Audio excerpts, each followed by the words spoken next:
Jesus. Glória a Deus. Aleluia. Glória a Jesus. Podem se assentar. Maravilha. Louvado seja o Senhor. Abra sua Bíblia comigo em Colossenses capítulo 2, versículos 9 e 10. Essa vai ser a base desse sermão. Nós estamos aqui ministrando a série Reino de Plenitude, baseando-se na revelação das Escrituras acerca do reino de Deus. E isso é do começo ao fim das Escrituras, desde Gênesis a Apocalipse. E nós estamos ministrando sobre esta verdade, que o Senhor, este reino de Deus é um reino de plenitude. E hoje eu quero começar a ministrar acerca da plenitude do Espírito Santo, para a gente conseguir ir entendendo e também recebendo dessa plenitude pela palavra de Deus. Em Colossenses 2, 9 a 10, eu quero ler com vocês a palavra do Senhor. Quem encontrou aí, diga amém. Amém, diz assim: pois em Cristo habita corporalmente toda a plenitude da divindade, e por estarem nele, que é o cabeça de todo o poder e autoridade, vocês receberam a plenitude. Amém, igreja? Então olha para o seu irmão aí e fala: rapaz, tem uma plenitude sobre você. Amém? Amém, igreja? Então, a revelação do apóstolo Paulo é essa. Em Cristo, e é interessante, habita corporalmente toda a plenitude da divindade. Então, o Senhor preparou um corpo. Esse corpo é na figura humana de servo, como eu e você, nesse corpo humano, esse corpo de morte, e corporalmente, meu Deus, há uma plenitude, e Cristo então é o cabeça, e nesse corpo de Cristo existe uma plenitude da divindade, ou seja, o Espírito de Deus está movendo, enchendo todo esse corpo. Ou seja, Tiago vai falar: o corpo sem o Espírito está morto. Então, o Senhor dotou o seu corpo, você humano, de espírito, alma e corpo. E a gente nem precisa compreender muito, porque a morte é uma evidência brutal dessa realidade. Alguma coisa acontece, que o espírito se vai e o corpo morre. A gente testifica isso nos funerais. Mas agora eu quero que você entenda também, dentro dessa base que eu acabei de falar. O Criador se manifestou na criação, e de uma maneira redentora, Ele veio e assumiu de forma corpórea essa natureza humana, e nessa expressão de Deus, na figura de homem, na figura humana, diz a palavra de Deus que habita nele toda a plenitude da divindade. Ou seja, em outras frases da revelação, Paulo vai dizer: Cristo, o Filho, é a expressão exata, é a manifestação exata do ser de Deus. Então Deus não está muito preocupado com relação a formas, porque formas são maneiras do manifestar da essência de Deus. Deus é Espírito. Deus é amor. Então, essa essência do ser de Deus, ela está e pode estar sendo plena em toda a manifestação da criação, em suas múltiplas formas. Está assim na forma que Deus criou dos seres da família do céu, os anjos. Está assim na glória que Deus fez na manifestação dos filhos de Deus na terra, que são os homens. Em toda a criação, nas estrelas, no universo, no cosmo, tudo isso revela formas da essência, do Espírito de Deus. Amém, queridos? Aleluia! Então eu queria que você compreendesse. Tem um corpo, e a plenitude nesse corpo tem a ver com o seu espírito. Então o Espírito de Deus está de maneira plena, sendo manifestada no corpo de Cristo Jesus. Amém? E a grande notícia é, e por estarem nele, se a igreja de Jesus, que é o seu corpo, que está sobre ele, que é o cabeça, então nesse corpo também está o seu espírito, e é o espírito da plenitude, é o espírito da divindade. Amém, igreja? Amém, igreja? Olha que coisa maravilhosa. Quando nós juntos, pela fé, nos reunimos no nome de Cristo, pela obra do Evangelho, nós recebemos esse Espírito. E por que recebemos? Porque agora participamos de um corpo, e esse corpo se move por conta da plenitude desse Espírito nele, que é o Espírito Santo do Senhor. Amém, irmãos? E isso só veio a acontecer por causa de uma gradativa obra de redenção do amor e da misericórdia de Deus sobre toda a criação e sobre toda a humanidade. Amém? Tem uma profecia, Isaías 11, 1, 2. Eu quero que você vá lá comigo, Isaías 11, 1, 2. Já é 8h30. Ainda bem que eu já vim preparado para só fazer um parcial desse sermão, amém? Eu não vou nem querer dar conta de terminar isso aqui agora. Colossenses 2, 9 a 10. Mas eu creio que o Senhor, nesta noite, vai te acrescentar fé pelo conhecimento da Escritura. Amém, queridos? Aleluia! E abra aí comigo Isaías 11, 1 e 2. Olha que coisa maravilhosa, porque agora o Senhor está revelando alguns detalhes. E aqui está um detalhe maravilhoso acerca do Espírito de Deus manifestado na criação. Isaías 11, 1 e 2, quem encontrou, diga amém. Tem uma profecia que diz: um ramo surgirá do tronco de Jessé, e das suas raízes brotará um renovo, algo novo. Não é velho, é algo novo. O Espírito do Senhor repousará sobre ele. O Espírito que dá sabedoria e entendimento. O Espírito que traz conselho e poder. O Espírito que dá conhecimento e temor do Senhor. Amém, irmãos? Se você estuda a palavra de Deus, você já está sacando aonde que a gente quer chegar como base. De Gênesis a Apocalipse, o Senhor está revelando algo profundo. É algo que parece que, se a gente não está direitinho, dá um nó na nossa cabeça. Porque a expressão da Escritura diz 7 Espíritos de Deus. 7 Espíritos de Deus. E o Senhor na criação fez com que essa revelação ficasse muito cíclica, ou seja, muito redundante, muito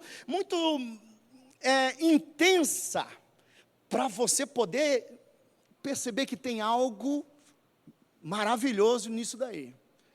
7 representa na manifestação de Deus, uma totalidade, uma completude, uma plenitude. E aí nós, quando vamos falar do Espírito de Deus, ele já vem se manifestando na antiga aliança em 7. Mas esse 7 é o Espírito do Senhor. É como se fosse um caráter, uma forma de manifestação que indica uma totalidade que vem, que virá. Então, um exemplo, irmãos.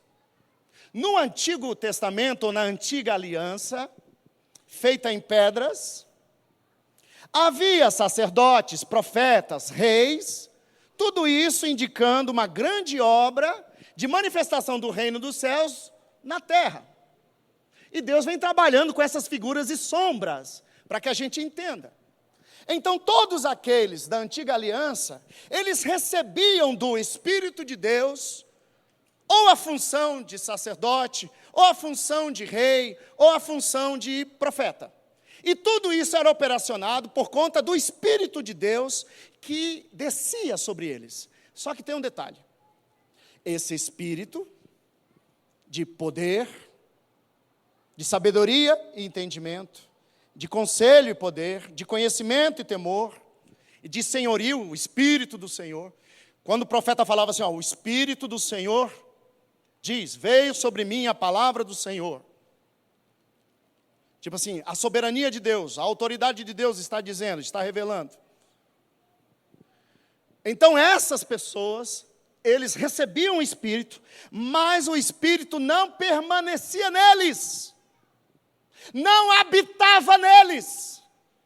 Era uma forma de Deus cooperar nesta obra, junto com essas pessoas e ofícios, para revelar então, amém, a palavra de Deus, a vontade de Deus, um caminho de fé para a humanidade.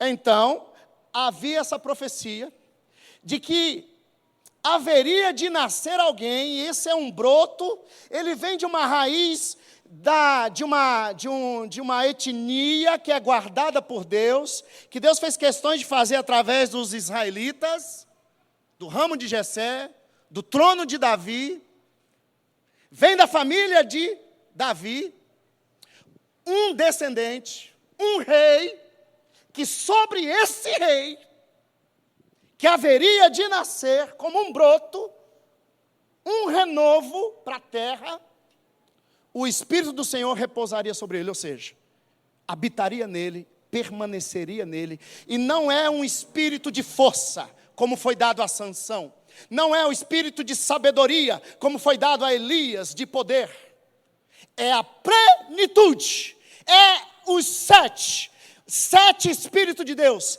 é a plenitude do Espírito Santo de Deus, que não visitaria o homem, mas este homem seria a promessa de que toda a carne humana receberia desta plenitude do Espírito de Deus para habitar e permanecer nele. Amém, irmãos?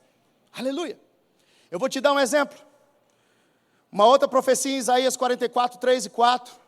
Vai comigo lá rapidinho, eu vou te passar. Isaías 44, 3 e 4.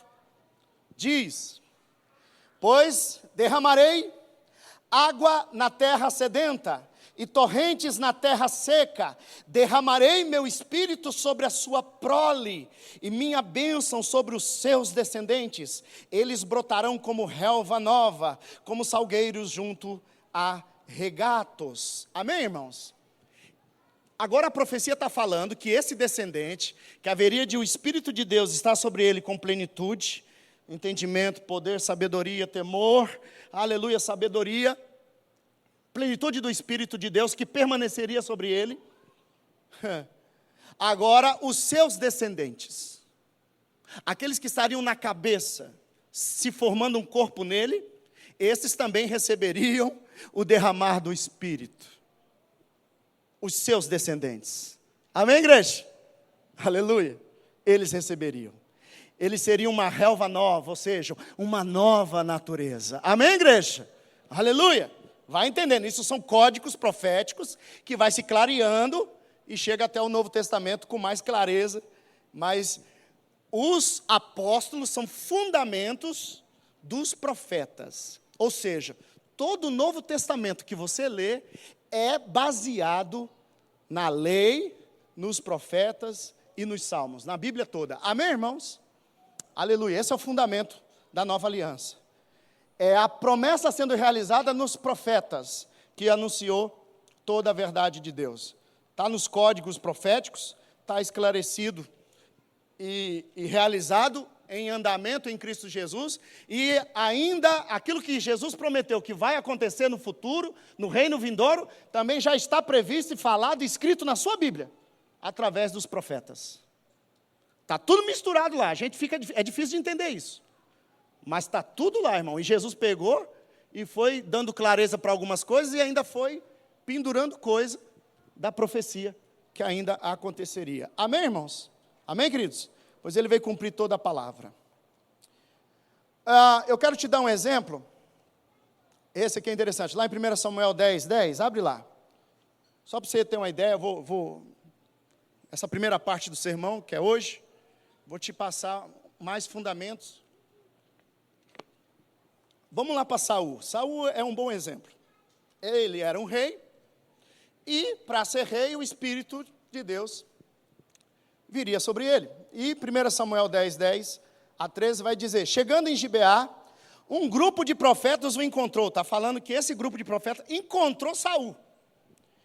O Espírito de Deus se apossou dele. De quem? De Saul. E ele profetizou em transe no meio deles. Ou, o rei recebe o Espírito de Deus e começa a sapatear no meio dos profetas. Saul levanta sobre ele o coquinho do fogo.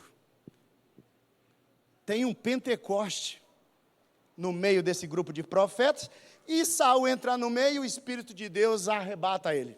Ele entra em transe e começa a profetizar. É a descida do Espírito de Deus. E olha o que diz o versículo 11. Quando os que já o conhecia viram-no profetizando com os profetas, perguntaram uns aos outros: o que aconteceu com o filho de Quis? Saul também está entre os profetas?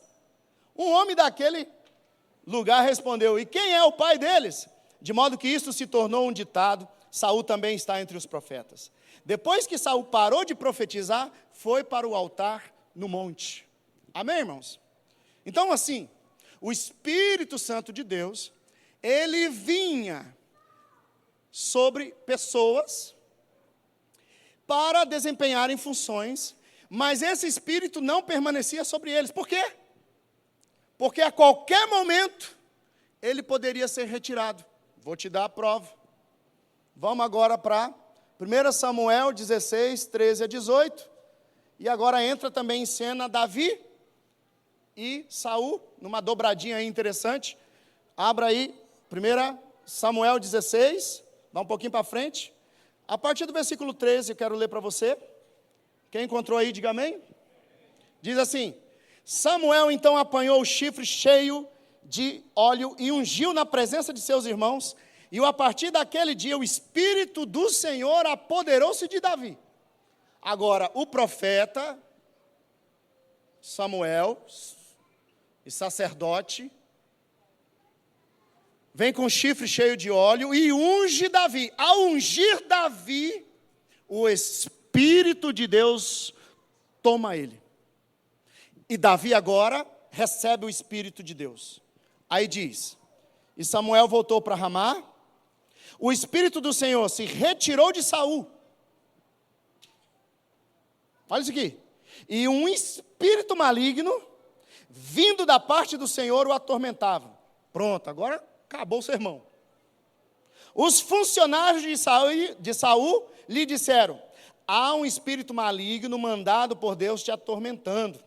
Que nosso soberano mande estes seus servos procurar um homem que saiba tocar harpa. Quando o espírito maligno se apoderar de ti, o homem tocará a harpa e tu te sentirás melhor. E Saul respondeu aos que serviam: encontre alguém que toque bem e traga até aqui. Um dos funcionários respondeu: conheço um dos filhos de Jessé. Lembra do broto de Jessé, igreja? Lembra do espírito que está da profecia? De Belém, que sabe tocar harpa, é um guerreiro valente, sabe falar bem, tem boa aparência, e o Senhor está com ele. Amém?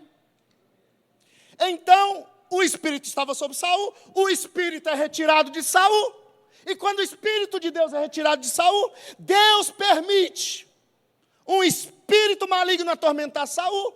E por que permite? Porque houve uma legalidade. Que legalidade? O rei que tinha o Espírito de Deus sobre ele, começou a consultar e contradizer o Espírito da palavra. O rei começou a se meter com feitiçaria, com ocultismo, com bruxaria, e foi consultar espíritos de engano. E porque ele foi procurar, ele com o Espírito de Deus, agora o Espírito de Deus se entristece, agora o Espírito que está sobre ele se retira. Porque a aliança é essa. Assim como Jó, o Satanás vem, deixa eu só dar uma lambidinha no Jó, para tu ver.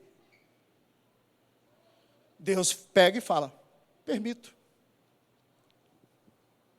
Ou seja, irmão, quando Jesus chega no Gadareno, cheio de espíritos malignos, uma legião, ele vai chegando perto daquele homem, Jesus que está com o espírito da plenitude, vai chegando perto daquele homem, os espíritos malignos que estão sobre aquele homem, já começam a falar, o que tu vem agora atormentar a gente antes do tempo? Permita-nos possuir os corpos desses porcos e cair no abismo. Jesus falou assim, permito. E aqueles espíritos possuíram aqueles porcos. Saul perde o Espírito de Deus. E quando ele perde o Espírito de Deus, um espírito maligno vem atormentá-lo. Por quê? Por causa do seu pecado. Então, meu irmão, se você tinha o Espírito de Deus na antiga aliança e peca, o Espírito de Deus se retira. Ele não permanecia. Porque o permanecer é uma característica dos 7 Espíritos de Deus, ou seja, da plenitude do Espírito Santo de Deus, numa nova aliança, num novo broto, num renovo, numa vida nova, uma natureza nova. Amém, irmãos? Davi, eu quero ir com você agora em Salmo 51, 10. Eu acho lindo a expressão de Davi, por quê? Porque ele é um poeta, e Davi pertencia à antiga aliança. E engraçado, que Deus faz questão dele ser um homem conhecido segundo o coração de Deus. Mas ele adulterou, ele matou. Mesmo assim, Davi temia tanto a Deus, ele tinha esse espírito de temor. Um espírito de quebrantamento de coração. E essa é uma característica embrionária, profética em Davi, acerca de uma sombra, de uma plenitude que viria no seu descendente de trono, Jesus. Um espírito que estaria sobre aqueles que têm coração quebrantado. Um espírito que permaneceria mesmo quando o pecador pecasse. Opa! Na antiga aliança, o pecador peca, não era todo pecador que tinha o Espírito de Deus, e o pecador que tinha o Espírito de Deus, quando fazia um pecado, o Espírito ia embora.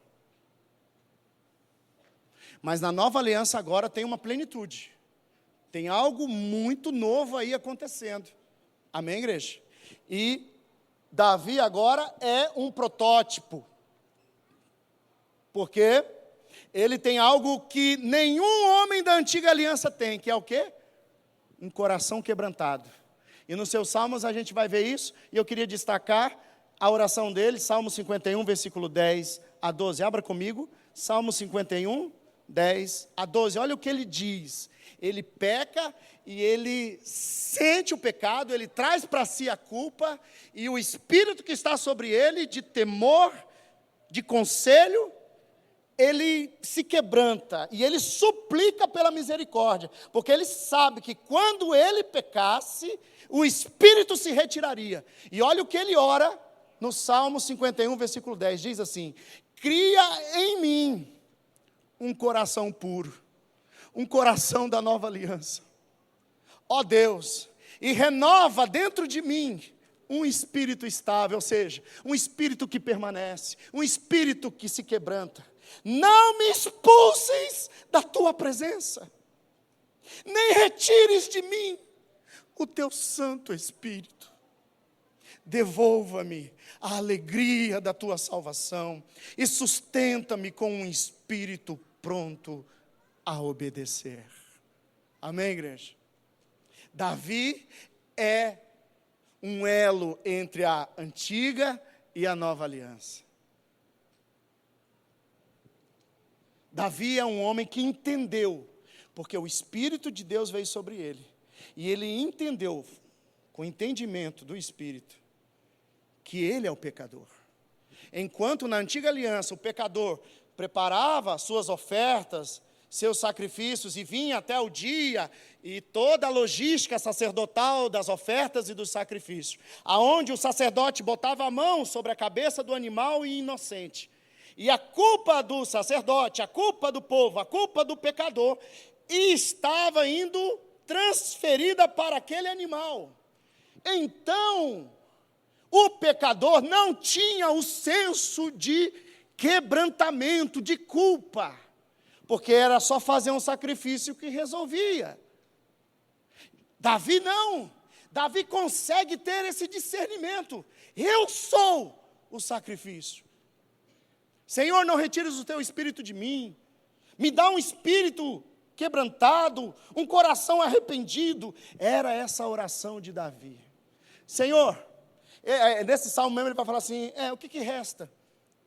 Por meu pecado, tudo indica que esse salmo é acerca daquele pecado gravíssimo que ele cometeu. De adultério, de morte, de Urias, né?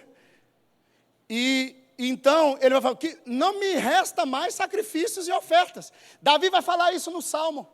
Não me resta mais sacrifício e oferta. Por quê, irmãos? Porque era um pecado de morte. Para o adultério, não tinha cordeiro que tirasse esse pecado. Não tinha oferta ou sacrifício que perdoasse o adúltero. O adúltero iria para a pena de morte, apedrejado na praça da cidade. O homicida não tinha oferta e sacrifício para cobrir esse pecado. Era pecado de morte. Vá para a praça da cidade. Vamos matá-lo. Pecados que nos levam à morte. Não me resta mais ofertas e sacrifícios. Não tem nenhum que cobre. Agora Davi ora com o coração quebrantado. Senhor, é o teu Espírito. Senhor, é o Senhor que me salva. Senhor, me dá um arrependimento genuíno daquilo que eu nem entendo e principalmente dos meus pecados intencionais. Eu intencionalmente me deitei com aquela mulher. Eu intencionalmente matei aquele homem. Não me resta mais oferta ou sacrifício. A lei não consegue me cobrir. Tem que ter algo maior do que a lei. Tem que ter uma oferta maior do que a lei. Essa estava prevista em profecia, em sombras, porque iria achar plenitude no corpo do Cordeiro de Deus, Jesus Cristo. Amém, irmãos? Davi é um cara que vive na antiga aliança, com a sensação de viver essa nova aliança. Tanto é que o tabernáculo de Davi, a tenda de Davi, é uma figura profética da adoração da nova aliança. Aleluia. Ele traz a arca, a presença para os gentios e judeus, estão em torno da arca, e eles tocam instrumentos, é oração, é louvor, 24 horas na tenda de Davi. Aquilo que era pela lei nas pedras, que estava lá no Santo dos Santos, com toda uma cerimonial maravilhosa de entendimento, agora vem para o meio. Davi traz a tenda para o meio do povo. Davi põe a arca no meio da tenda, e a tenda reúne todo mundo. É gente de todo jeito. Não é só sacerdote, não é só levitas, não, é todo mundo, gentios e judeus. Agora estão prostrados, adorando a Deus 24 horas por dia, 7 dias por semana. A tenda de Davi se levantará nos últimos dias. O Senhor vai restaurar, por causa do derramar do Espírito, a tenda de Davi. a adoração que se une ao céu. Em toda a eternidade, em todo o tempo, o Senhor é aclamado. Santo, santo, santo é o Senhor. Amém, igreja? Coração quebrantado. Esse é o elemento fundamental da nova aliança. Amém? Eu quero começar agora a entrar para trazer para você um pouco mais de detalhe acerca da plenitude agora que se encontra em Cristo Jesus. E olha que maravilhoso lá, vá comigo por favor, em Lucas capítulo 1, a partir do versículo 26 eu quero ler com você. Depois eu quero também estar com você em Lucas 2.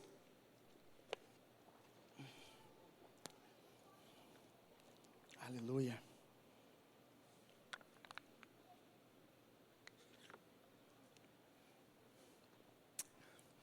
Lucas capítulo 1. Quem encontrou aí? Diga amém. Olha isso aqui, irmãos. Lembra de toda a profecia? Olha só, eu vou ler para você. Diz: no 6º mês, Deus enviou o anjo Gabriel a Nazaré, cidade da Galileia, a uma virgem prometida em casamento, a certo homem chamado José, descendente de Davi. O nome da virgem era Maria. O anjo, aproximando-se dela, disse: alegre-se, agraciada, o Senhor está com você. Maria ficou perturbada com essas palavras, pensando no que poderia significar esta saudação. Mas o anjo lhe disse: não tenha medo, Maria, você foi agraciada por Deus. Você ficará grávida e dará à luz um filho, e lhe porá o nome de Jesus. Ele será grande e será chamado Filho do Altíssimo. O Senhor Deus lhe dará o trono de seu pai Davi, e ele reinará para sempre sobre o povo de Jacó. Seu reino jamais terá fim. Perguntou Maria ao anjo: como acontecerá isso, se sou virgem? Para isso aqui, porque agora a gente tem que rir. Irmão, o anjo chegou e está falando de grandeza, de coisas, de ligamento, de link, de profecia e tudo mais. E Maria só está aqui. Gente, eu sou virgem, como é que isso vai acontecer? Top. Aí ela pergunta e o anjo responde: o Espírito Santo virá sobre você, e o poder do Altíssimo a cobrirá com a sua sombra. Assim aquele que há de nascer será chamado Santo, Filho de Deus.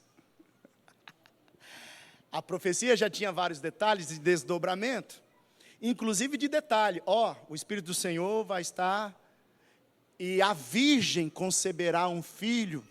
Amém, irmãos? Amém, queridos? Tudo isso para trazer a atenção do Espírito. Agora é o Espírito de Deus, conforme diz a profecia lá no começo: da semente da mulher virá aquele que estaria esmagando a cabeça da serpente.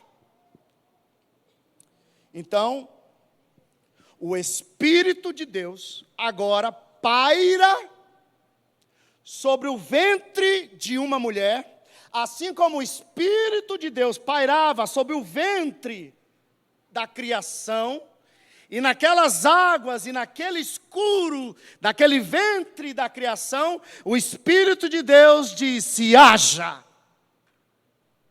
E houve.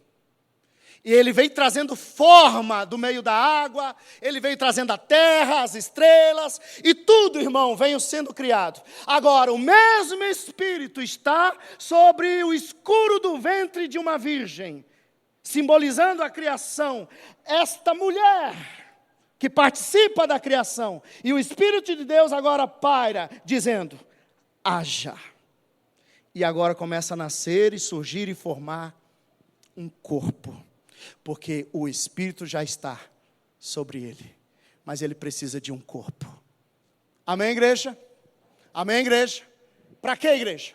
Para cumprir as promessas de Deus, para que o ser humano e toda a carne humana fosse plenamente cheia do Espírito Santo de Deus. Amém, queridos? Eu quero que você vá comigo e a gente vai encerrando por aqui. Lucas capítulo 2. Por favor, abra aí, Lucas 2. Culto de ensino hoje, amém, irmãos? Lucas 2, 40. Olha que maravilha, irmãos. Aí Jesus nasceu. Diga para o irmão, é Natal. É Natal, Jesus nasce. Aí ele vai crescendo. Maria vai cuidando dele, José. Aí você fala assim, pastor, então ele é do tronco de Jessé, mas então não é Maria que é descendente da família de Judá, né? Maria na verdade, tem lá uns cálculos lá que ela parece que está ligada lá. Mas aqui na narrativa de Lucas, o médico, ele está apontando para José. E José é o filho, é o pai adotivo de Jesus. Presta atenção. O pai adotivo e o filho adotivo, dentro da cultura judaica, que Deus fez questão de fazer isso como base de conhecimento, é o mesmo que um filho natural. É a adoção. E aqui que está o lance. Porque esse conceito de adoção também é dado dentro da forma da nova aliança. Você é da família de Adão, você nasceu num corpo filho de Adão, mas agora você é adotado para ser filho de Deus, com o seu espírito. Amém, igreja? Amém, irmãos? Olha a justiça, olha a coerência da palavra. O versículo 40 vai dizer: o menino crescia e se fortalecia, espírito de força. Amém, igreja? Amém, igreja? Porque em Lucas 2 vai dar os 7 espíritos de Deus. E o menino crescia e se fortalecia, enchendo de sabedoria.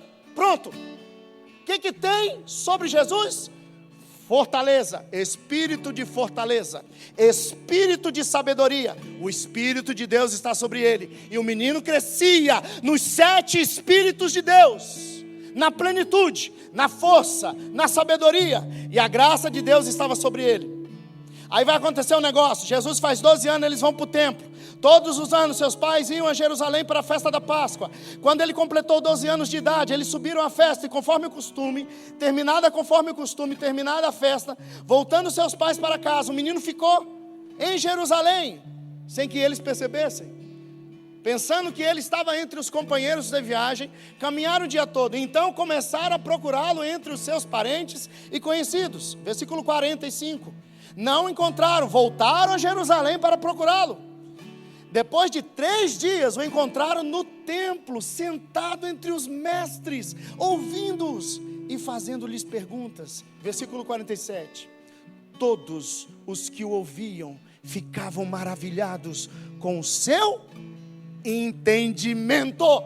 Espírito de força, espírito de sabedoria, espírito de entendimento. Jesus agora está entre os grandes homens do ensino de Jerusalém e de Judá.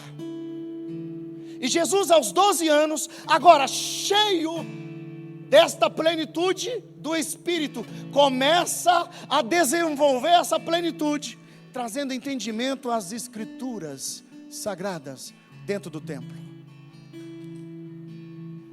Quando seus pais o viram, ficaram perplexos. Sua mãe lhe disse: filho, por que você nos fez isto? Seu pai e eu estávamos aflitos à sua procura. O senso, irmão, da humanidade de Jesus vai se definindo, e o senso da divindade de Jesus vai se definindo. E nesse ponto, aos 12 anos, isso fica bem acentuado, a ponto de Maria e José meio que perceber que está tendo uma transição de autoridade. Porque exatamente isso acontece. Aos 12 anos, aos 13 anos, tem uma cerimônia, Bir Bar Shivá, um negócio assim, onde o menino, aos 12, 13 anos, judeu, precisa decorar as Escrituras, pelo menos o livro do profeta Isaías, faz parte dessa cerimônia, e ele agora não é mais criança, ele agora é um jovem que pode reproduzir, é um jovem.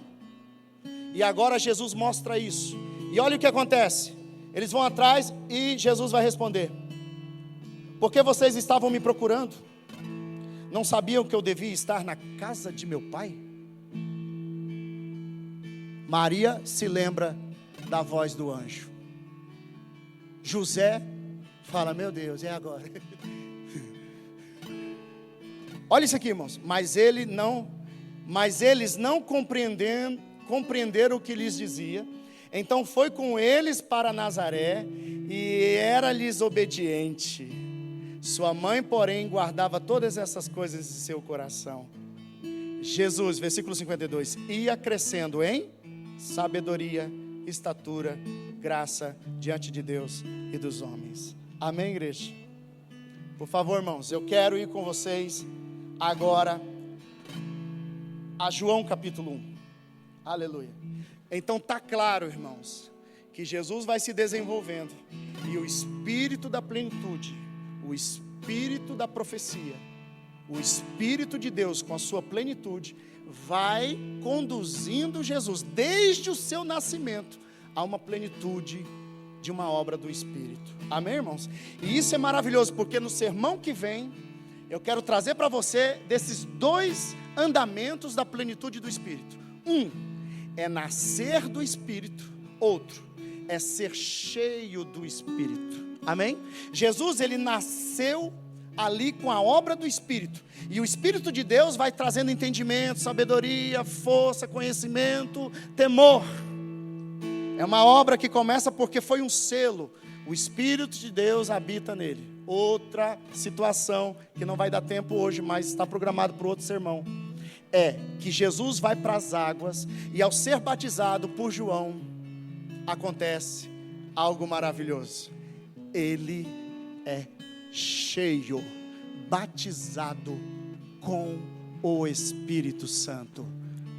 Se o Espírito selou ele por dentro, e isso acontece quando um crente, aliás, quando um pecador ouve o Evangelho e crê nas Escrituras, a Bíblia diz, Jesus diz, e Paulo diz, as Escrituras diz, que vai nascer nele uma fonte de vida.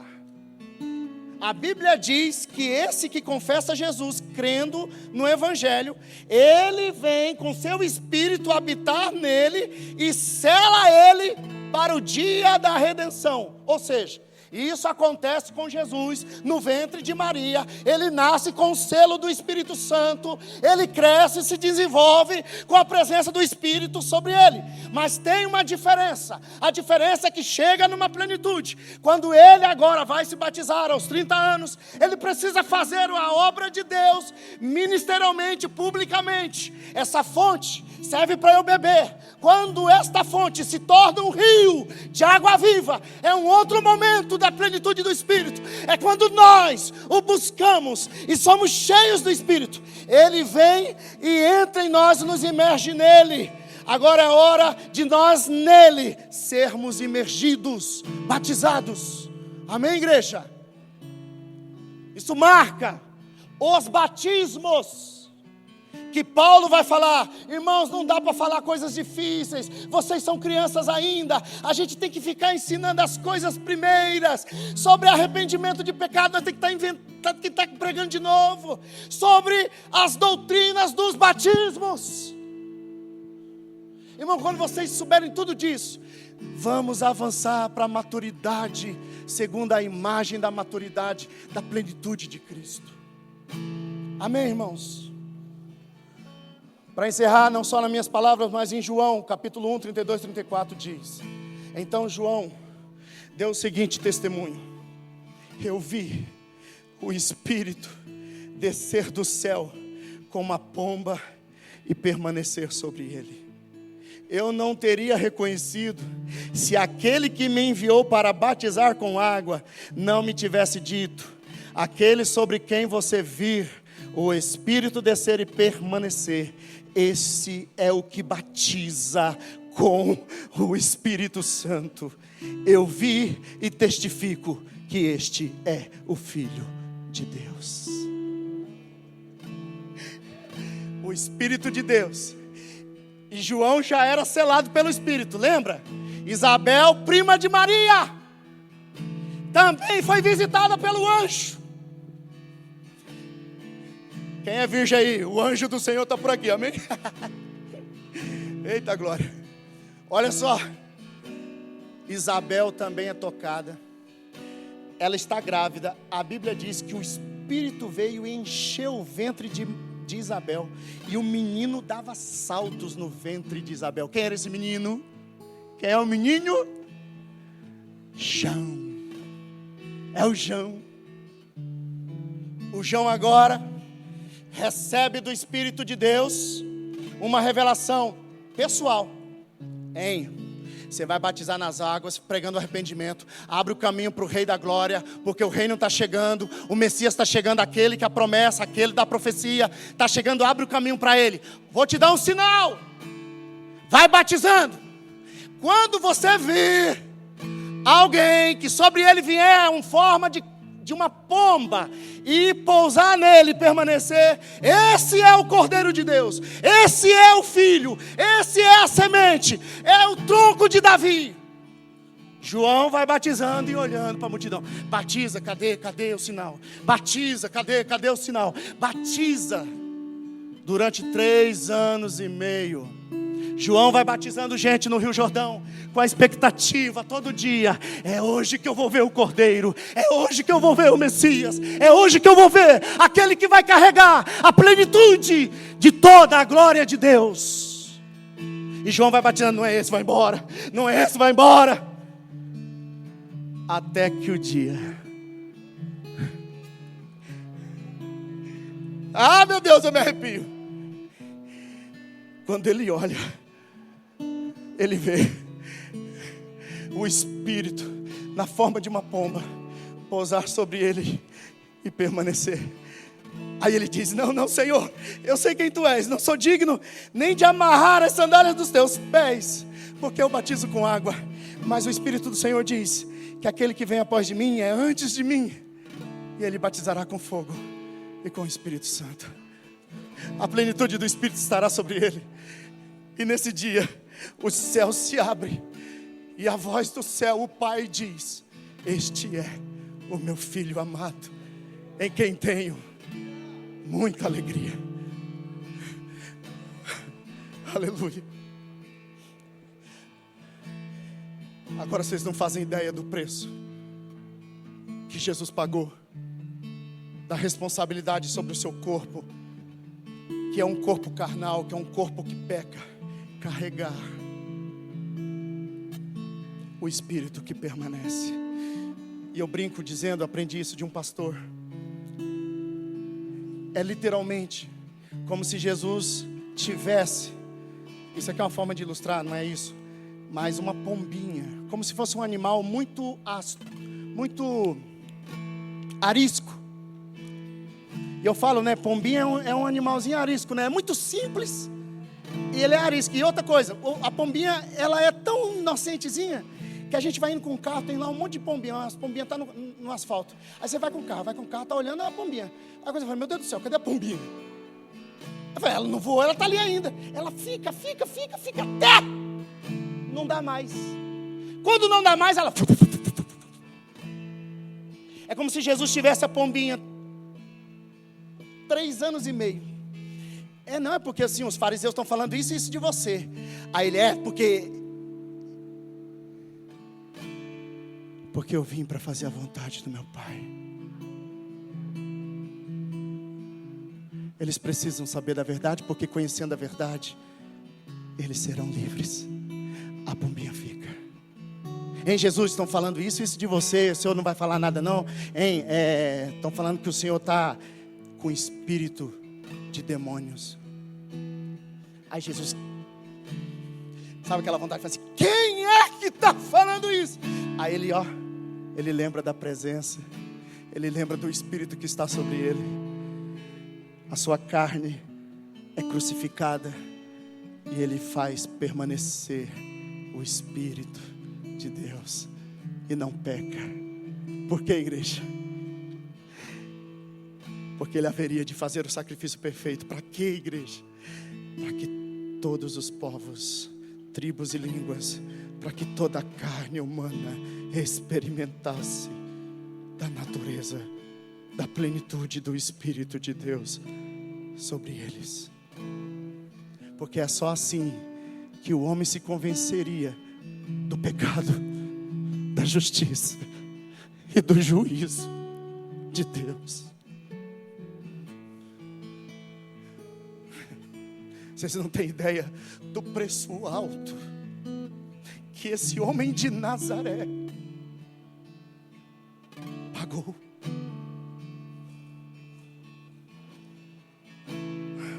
Fique de pé, eu quero orar encerrando. No próximo sermão, eu quero concluir ele, dando para nós um pouco mais de detalhes acerca dessa plenitude que está sobre toda a carne humana. Ele foi derramado, igreja, há 2000 anos atrás, numa festa de Pentecoste. O Espírito de Deus veio, Ele desceu. A pomba aqui vai lembrar, irmão, aqueles 3 voos da pomba da Arca de Noé. São 3 visitas de Deus, e a presença de Deus quer repousar sobre a terra, mas não encontra lugar, porque todos pecaram e destituídos foram da glória de Deus. Mas nasceu em Nazaré, há 2000 anos atrás, filho de Maria e de José, um homem, aonde a pomba olha para a terra e fala: todos foram destituídos da glória de Deus, todos não merecem o meu espírito, porque é santo, porque se eu for com o meu espírito, eles não suportarão, porque eles não têm estrutura para a minha santidade. Então agora o Espírito de Deus acha um lugar para repousar sobre a terra. É aquela pombinha, a terceira pombinha, que sai da arca e permanece, ela não volta. Amém, irmãos? Assim é o Espírito de Deus que veio e achou um lugar para repousar, achou um corpo. Que corpo? O corpo do Cordeiro, que sacrificou as suas vontades para fazer com que permanecesse a plenitude do Espírito de Deus. A presença de Deus quer repousar sobre a sua vida. Você nasceu e foi criado para carregar essa presença. Aleluia. Ah, meu Deus, deixa eu te falar uma coisa, eu estou me coçando. Antes, o pecador pecava e o Espírito de Deus ia embora. Mas agora Ele fez algo, uma nova aliança. Quando o Espírito do homem se une ao Espírito de Deus, eles se tornam um só Espírito. E Ele fica com você até o último dia da sua vida, te convencendo do pecado, do juízo e da justiça de Deus. Ele não vai desistir de você. Ele permanece, porque Ele crê que vai te levar até a maturidade, até um filho maduro, até a plenitude dessa natureza em você. Aleluia.